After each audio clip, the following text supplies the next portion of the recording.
Hello there, it's Nina Barova here from Art Division.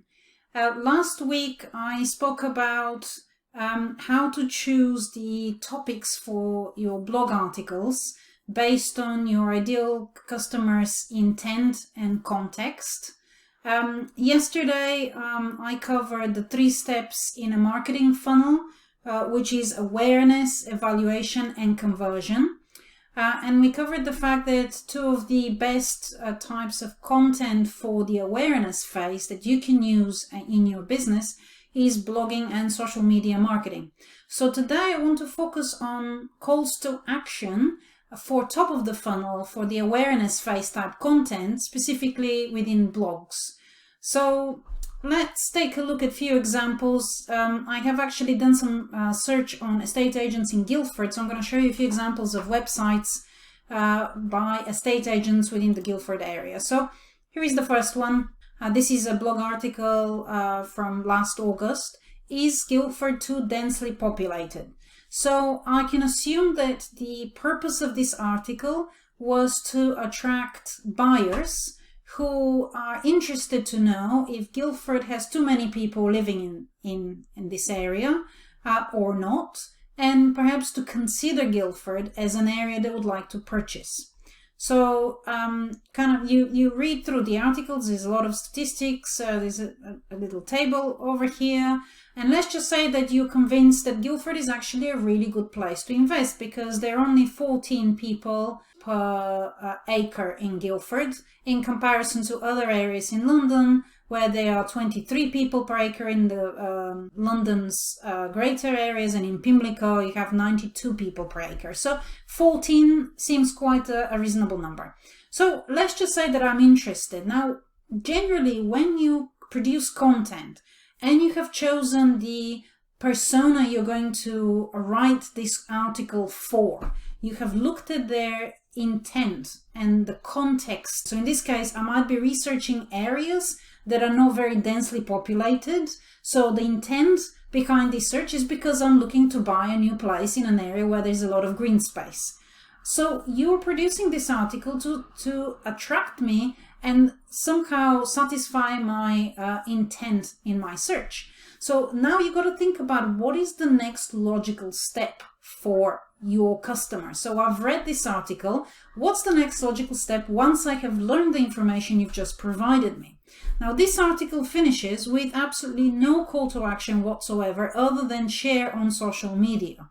Now if I am a prospecting buyer and I've just learned that Guildford is a very good place for me to buy, the next logical progression from there is perhaps to take a look at the type of properties that this agent has on their books and see if there is any that I would like to view and book a viewing.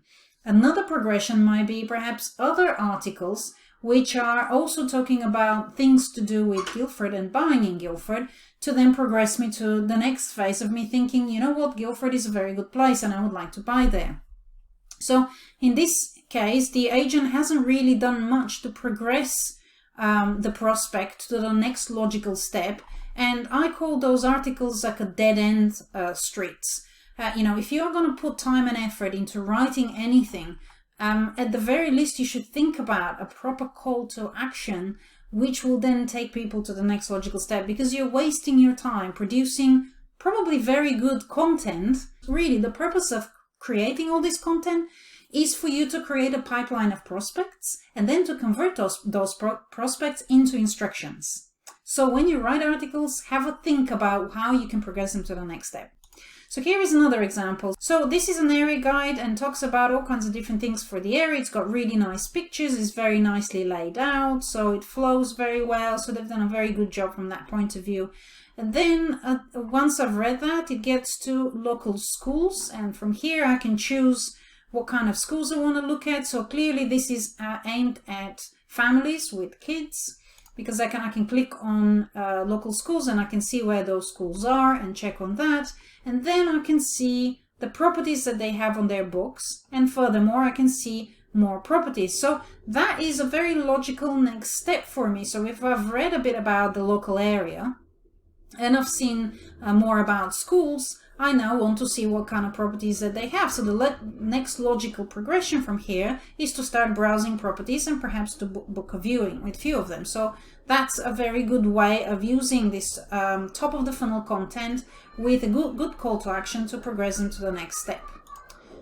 Here's another example of Born. So they have put together a blog which is on tips and tricks for downsizing your home. So again, I'm assuming that they're after people who are looking to downsize.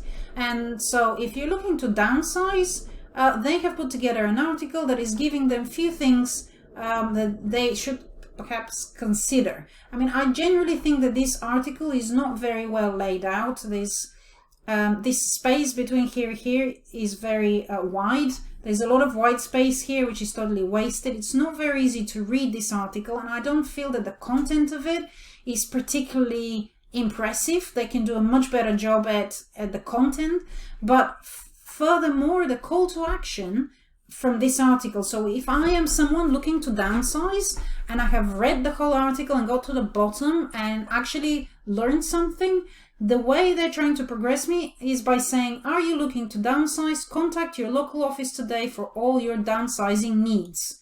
The call to action needs to be super simple and easy for people to do something, right? So there has to be a button here that takes me to a listing, or there has to be the listing of all the branches here. And even better, don't give people too much choice, right? There has to be probably one step to the next logical thing you want them to do. So if I'm looking to downsize, a good next step might be to offer them a free download of some sort that helps me with downsizing. So that could be a free downsizing checklist, a full guide on downsizing, not just few bullet points, but really diving into what I need to do to downsize. Maybe you've written a guide about all the great places that people typically downsize to once they sell in this particular area. So this is a great opportunity for you to think about content that you can offer in exchange of name and email address of those prospects and put them into your email nurturing sequence. So this is where your call to action should sit for the next logical progression. So there is another one, Cobbles. So I came across this blog article. So they are announcing the client money protection. There is a new lettings legislation, and they really support this legislation. So within a paragraph, they actually announce what it is they want to announce. And then further down, there's actually no call to action whatsoever. All they're saying is, please get in touch with our office to find out more about Cobbles and what we do. There is this title which does nothing. There is tags which are also pointless, and then there is when this article has been posted. So there's a lot of space here at the bottom taken by something that really doesn't help your reader whatsoever. And again, the question is, you're announcing this. If I read it, what is the next logical progression for me? There's nothing here on this page that helps me progress my journey. Another one, this is top tips for a swift spring clean.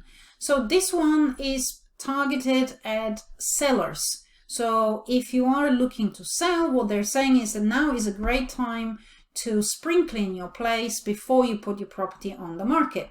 So it's not very clear to begin with that this is what they're doing. I really had to dig into the article to understand who this article is for. So your headline needs to be very clear who is meant to be reading it. So top tips for a swift spring clean for people thinking of selling their property soon. Something like that, which makes it a little bit clearer who should be reading this article. So then they're giving all those tips about what I need to do, and it finishes with share on social media. And then there is contact office, and then that's all their offices. Now again, if you are someone who is thinking of putting your property on the market, and you've just come to this article to read about how you can spring clean your house, the next logical progression would be either to do a free instant valuation, or to book an actual valuation of your property, or to book a consultation with someone to discuss, what is the process of selling your property. So they are missing a trick here on actually putting a proper call to action to progress this prospect to the next step, the next logical step of the buyer's journey. So I want to show you how Foxtons are doing it, because I believe they're doing a fantastic job. So this is again a page that promotes Guildford. And the kind of stuff that they're listing on this page, so if I'm looking to either buy or sell in Guildford, what are the kind of things that I'll be interested in? So how is Guildford property market performing? So they have immediately a call to action here, instant valuation, or if you're buying or renting, you can register now. So I cannot escape this. So if that's what I'm looking for, this is what I'll do. But let's just say that I want to find out more. They have average sold price in Guildford. Another call to action here is how much is your home worth? Free valuation for homes in Guildford. So again, that's a link. Then they have graphs here and more buttons. So properties for sale, properties for rent, a listing of all properties. So again, I can choose from there. You can explore the Guildford area so that there is a map. Again, more statistical information that might be of interest. And they're finishing with another call to action. So again, it's really hard for someone not to progress from this page to the next logical step of their journey, depending on whether they're buying or selling a property in Guildford. I also wanted to have a look at one of their blogs. So this is a blog which is titled "Where Are London's Best Rental Yields?" So again, if you think about who would like to read this article, well, those are potentially people who are looking to buy from an investment point of view. Those are investors or landlords, and they want to know what the rental yield is. And so they have very cleverly split each area. They've given the general yield from this particular area, and you can go through and look at each and every area that they have listed, and you can click on every link. And when you click on this link, it takes you to the next logical progression, which is a listing of all the properties that they have in this area. So again, if you think about the purpose of this blog article was to attract investors, landlords into Foxtons to see where they should really buy. So it's a very helpful information. They're giving you all the yields, so I don't have to spend much time searching the web. It's all there. Based on what I see, the next logical progression is to then go into a specific area I'm interested in and start looking at properties and booking a valuation. So this is a great example of how call to action works for a blog content which is done for the top of the funnel to engage with a prospect, and it's considering their intent and context. Hopefully that's been helpful. I'll see you tomorrow. Bye-bye.